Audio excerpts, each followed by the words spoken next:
Marois Risky, bonsoir. Bonsoir.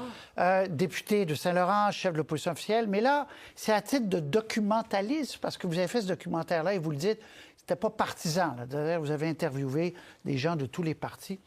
C'est un sujet qui vous préoccupe. Pourquoi? Un, parce que moi-même, j'ai 2 garçons, mais surtout parce que je suis, avant d'être politicienne, une professeure. Et j'ai donné plusieurs conférences durant mon mandat de politicienne dans les universités.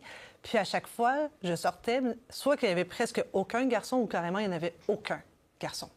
Et pour moi, ce n'est pas ça ce qu'on veut comme société. On veut avoir des hommes dans toutes nos sphères. Et l'égalité homme-femme doit se refléter aussi au cégep et à l'université. Donc, j'ai fait des demandes d'accès à l'information à toutes nos universités québécoises sur les 20 dernières années que j'ai compilées dans un fichier Excel pour me rendre compte, je vais vous donner certains chiffres. Par exemple, en droit, vous allez avoir 70 de femmes pour 30 de garçons. Dans les domaines de santé, 80 de femmes pour uniquement 20 d'hommes. Il me semble que, comme société qui vise l'égalité des chances, on devrait s'assurer d'avoir une meilleure représentativité de tout le monde. Taux d'accès au cégep, on a préparé un tableau parce qu'il y a effectivement beaucoup de chiffres qui démontrent que l'écart va en grandissant. Taux d'accès au cégep, 75 des filles, 56 des garçons. Et là, après, c'est un entonnoir. Donc, à l'université, c'est encore pire. Puis tous les programmes contingentés, les garçons ayant des moins bonnes notes, un peu que les filles, ne sont pas acceptés. Là. Non, donc, c'est un cercle vicieux. Exactement, mais on n'arrive même pas à les faire graduer au secondaire dans les mêmes proportions que les filles. Bonhomme allant, il y a 10 points d'écart dès le secondaire depuis maintenant plus de 20 ans. Et j'en parlais avec différentes personnes. Je me suis dit, si ça fait 20, 30 ans que maintenant cet écart existe, pourquoi on n'a rien fait? Et on réalise que finalement, ça a été tabou.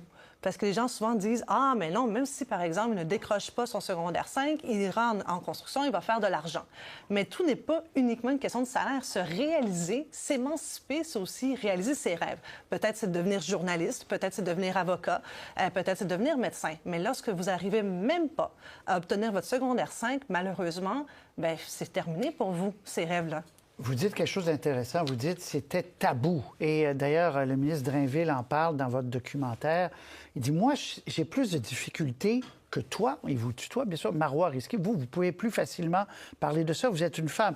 Un homme qui parle de ces choses-là, on va dire, ah, mais vous n'êtes pas d'accord avec le fait que le taux de diplomation des femmes a explosé, ce qui est une bonne chose. Mais on veut que l'autre partie aussi fonctionne. Alors, il y a des gens qui n'osaient pas en parler. Effectivement. Puis on pouvait voir M. Lacroix juste auparavant.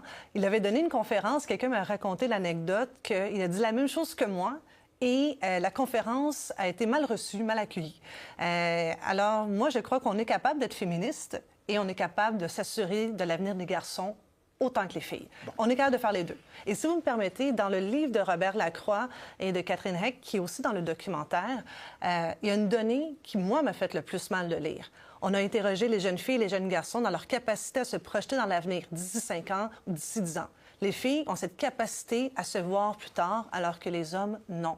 Et il me semble que lorsqu'on a des garçons qui sont dans l'incapacité de rêver, ça fait quand même mal. Tout à fait. Marois Risky, dans le documentaire, vous explorez des pistes, parce que là, à la question, qu'est-ce qu'on fait? Ça nous amène à cette question importante. Beaucoup de gens montrent du doigt, disent c'est vraiment à la petite enfance qu'on doit intervenir chez les petits garçons, leur faire aimer la lecture. Dans le documentaire, il y a des exemples, des joueurs de hockey qui valorisent. Ils ont besoin de modèles dans les écoles aussi. Donnez-moi 2, 3 pistes qui pourraient améliorer les choses.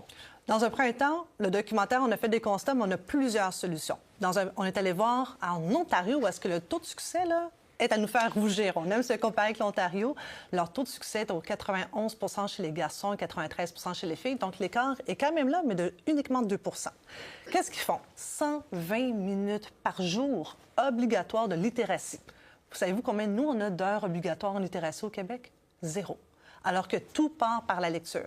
Et le premier... C'est qu'on en a, mais ce n'est pas... obligatoire. Il n'y a pas c'est ça. On n'oblige pas un certain nombre de temps en classe de lire, d'apprendre à lire, d'apprendre... Non, Alors que l'Ontario, incroyable. il y a 15 ans, ont décidé de faire un virage et eux ont décidé que ça devenait obligatoire. Et ils veulent, dans les premières années du primaire, se concentrer dans les fondamentaux du français. Et on est allé voir une école publique avec énormément aussi d'élèves nouveaux arrivants. Et pourquoi on ne le fait pas ici? Bien, on veut le faire. Moi, je crois que ça fait partie des solutions. Et aussi, je tiens à le dire, le premier modèle de lecture, ce sont les parents. Même nous, là, d'ouvrir un livre devant son enfant, c'est un bel exemple. Et, par exemple, à Rimouski, ils ont lancé le programme Nix Lecture. Et ça, c'est formidable, M. Roy. Imaginez les idoles de hockey à Rimouski. Envoyer une petite vidéo à un enfant de 10 ans, à lui dire « Je suis dans l'autobus en direction de mon match à Moncton, je prends mon 15 minutes de lecture par jour. » Le jeune, qu'est-ce qu'il fait? Il se met à lire, mais la famille lit aussi avec lui. Et après ça, on a vu des jeunes enfants qui ont été transformés par l'expérience Nix Lecture. Et savez-vous quoi? Ça, c'est une communauté qui a décidé d'en faire un enjeu et de s'assurer que les garçons et les filles réussissent. Et tout part par la lecture. Donc, c'est une chose que vous devez retenir. On doit absolument, avant la 4e année primaire, aussi corriger le tir. Donc, en Ontario... Parce qu'après, malheureusement, rien n'est trop tard, là, mais c'est plus difficile à rattraper. Là. Vous avez 80 de chances de bien réussir jusqu'à votre secondaire 5 si vous avez bien appris à lire. Parce que si vous ne comprenez pas un texte de lecture, peu importe la question, qu'elle soit en histoire ou en mathématiques, Exactement. vous n'êtes pas capable de répondre à la question.